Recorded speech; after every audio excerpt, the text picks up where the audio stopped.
Hey guys, and welcome back to Battlefront Updates, and a very exciting video because I decided that the first video I wanted to put out when I was able to make videos about Star Wars Squadrons was actually a tips and tricks video, because I've already made my kind of impressions video back a couple of months ago when we got our first hands-on with the game, which was actually most of the game, so I figured there was no point in doing another one of those right now, at least not before I've finished the campaign. So in this video I wanted to go over 13 tips and tricks for new players in Star Wars Squadrons, or actually for any players, because well, the game is brand new now, so even if you played it a little bit beforehand, I think you're gonna learn something new from this video, as the game has quite a lot of depth, and I'm gonna go both over the basics in terms of how the game works, gameplay mechanics, but also some more smaller details into the gameplay mechanics that hopefully some of you will appreciate. Why 13 tips and tricks? Well, that's just how long the list became. I wanted to start off with 10, but then I had a couple of more I wanted to add in, but I don't want to squeeze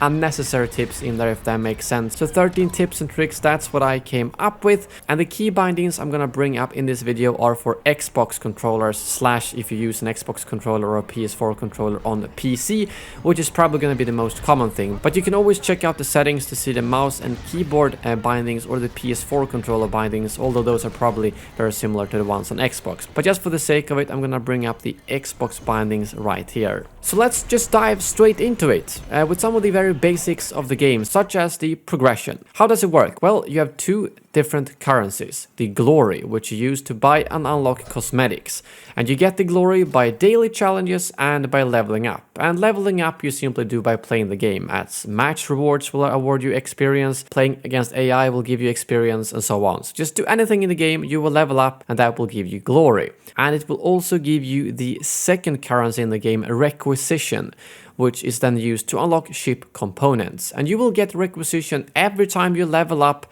all the way up to level 40. So by the time you hit level 40, you will have unlocked all ship components, but you will still keep getting glory beyond level 40. So you can keep leveling for as far as you possibly can, I think. I'm not sure if there is an upper cap. But also something worth noting here is that the ship components are unlocked in the order you choose, and it's not a progression system where it gets better and better and better, but it's simply you choose what you want and what fits your playstyle.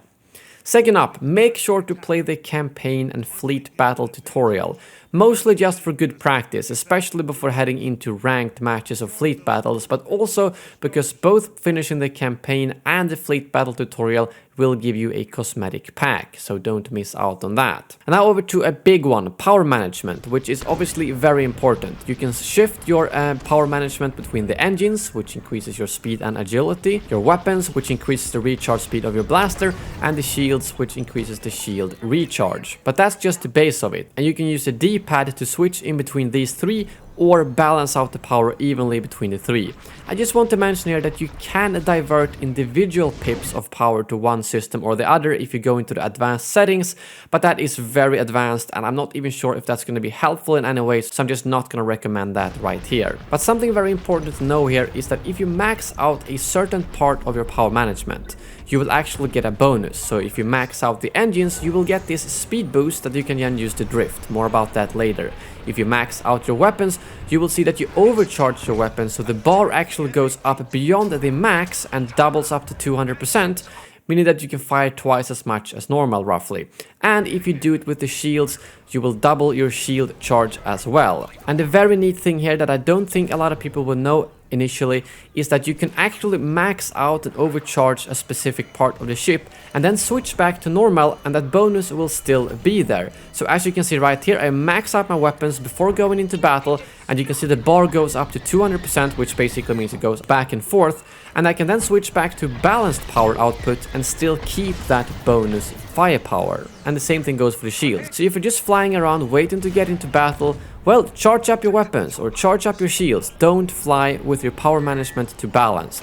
But I also have to say that when you're brand new to the game, the best thing is probably to keep your power completely balanced and don't fiddle too much with it, because it's gonna get very overwhelming with all the features in this game. But I still wanted to mention how you can use that overcharge to give you an advantage before you actually head into battle. Next up, we have angling shields and power converter. All the Republic ships and the TIE Reaper have shields.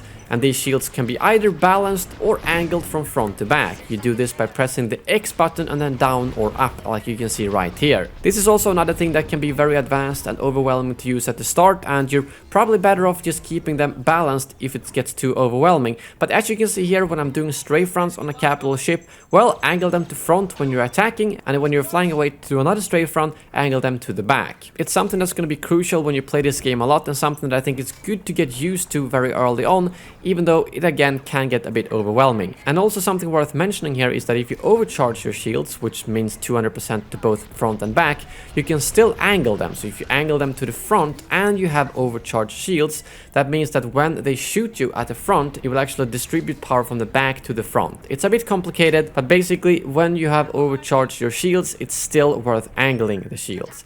And then we have the power converter, which is what all the TIE fighters that do not have shields have. And what this power converter does is basically allowing you to instantly give a little bit of power from weapons to engine or the other way around.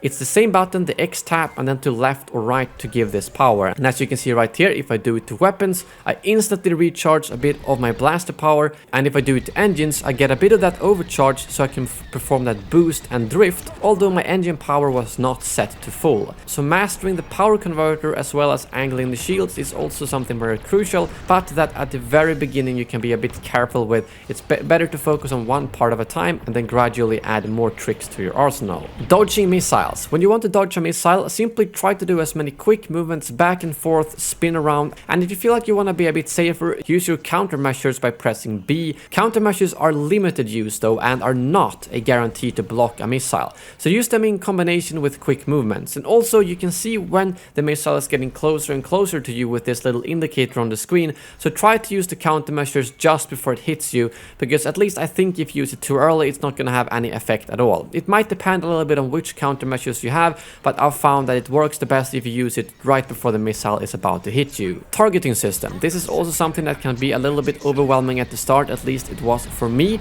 but the targeting system allows you to lock on missiles on the enemies as well as the enemy's health and distance on the HUD. If you click the left trigger, you will target the closest target ahead, and you will then see them on your HUD. And it's something that can get a little bit confusing, because if you're used to like having the health bar above the enemies like many other games, you will not have that here, but you will instead have the enemy's health on your ship HUD. You can also use A to cycle through the enemy targets, and here's something that's a bit more advanced. If you hold down the left trigger or equivalent button, you will get the advanced targeting menu, where you can actually change how this cycle behavior works on the A button.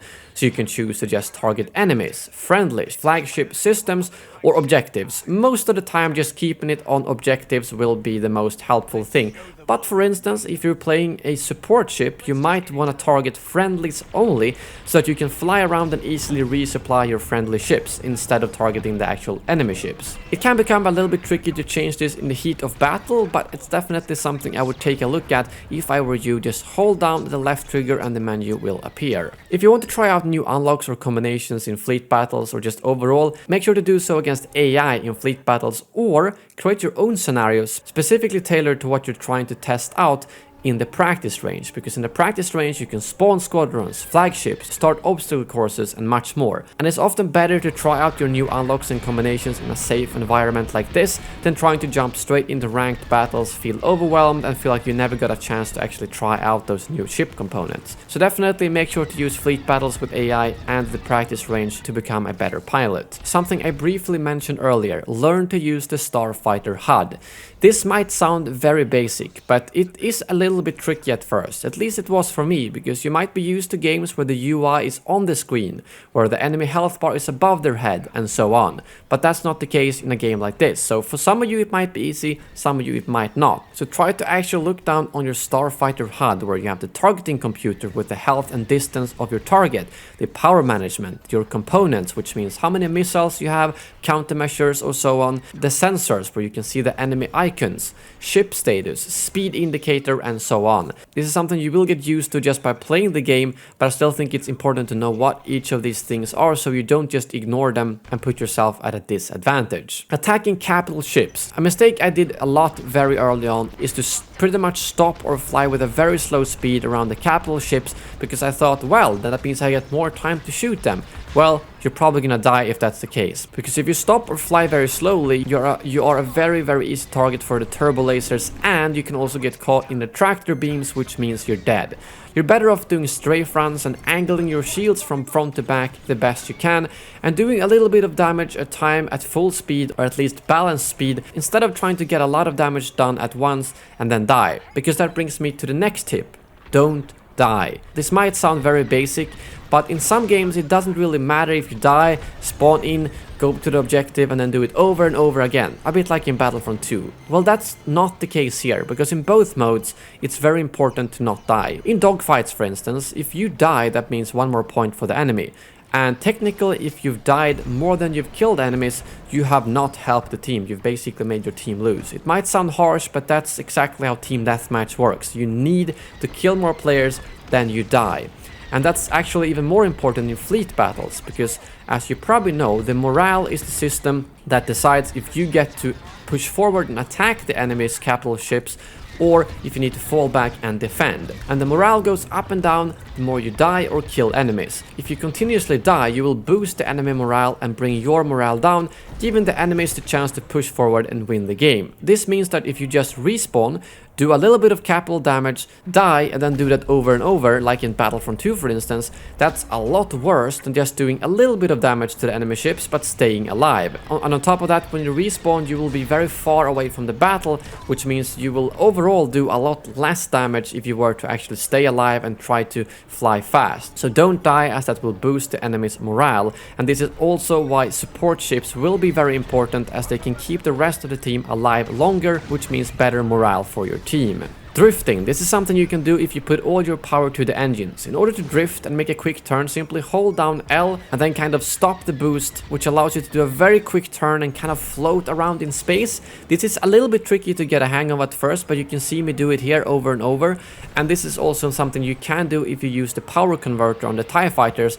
You don't have to actually put all your power to the engines, but you can use the power converter to get yourself a little bit of a boost. So that's definitely an advantage of the TIE fighters, which I think is good, because obviously they don't have shields, so they need to make up for that with something else. Then we have the ping system that I wanted to bring up here, because if you press the Y button, you can ping a specific target or objective, and then you can double tap to confirm what your teammates have pinged. And if you hold, you have the communications wheel here, which I'm not sure how much is actually going to be useful tactically, but you can use it to say thank you, need help, or so on. But I think actually pinging objectives is probably going to be the more important thing. The reason to why I think the ping system is very important to use here is because it's obviously a very tactical game, and although the game do have voice communication, most of you probably know how poorly voice communication tends to work in online games if you play with randoms. There's gonna be people who don't have a microphone, they're screaming, trolling, or they just have the worst microphone possible, so you're gonna have to mute them anyways. And at that point, it's very important to use the pings instead, so that you can coordinate with your teammates and focus the same targets instead of spreading out thinly and dying. Obviously, if you're playing with 4 friends, it's gonna be a little bit easier if you just use the comms, but at that point you might still want to use the ping system instead of just saying, oh, shoot that TIE fighter, but you might actually need a visual confirmation on it. So try to practice with the ping system, it's gonna come in very handy. My last tip doesn't really have to do with gameplay, but it has to do with the fleet battles ranking system, and something that I know has been a problem in other games, where you get a reward based on what your rank is when the operation ends. And if you don't know, the operation is the 8-week cycle of which you get your fleet battles rank. And at the end of the operation, you will get glory based on the max rank that you achieved during the operation. So my point here is, don't be afraid to play as much as you want and potentially D-rank if you manage to get a really high rank, because it's the max rank you had during that operation that will reward you the glory. So even if you D-rank from Maverick 5 to 1, you will still get the glory from Maverick 5. And to clarify, you can also not drop down to a lower division during an operation. But yeah, those were all the tips I had for you in this video. Hopefully you learned something new here, even if you went through all the tutorials and you had a chance to play a couple of fleet battles. If you did, please leave a comment below, I really appreciate some feedback. And if you want more Star Wars Squadrons content, make sure to subscribe. Hopefully I'll be able to do more of these tips and tricks videos the more we learn about the game, but I felt like this should cover all the basics plus some advanced tactics that you can use when you jump into the game. Well, I will see you all in the game, so thank you very much for watching, and as always, may the Force be with you.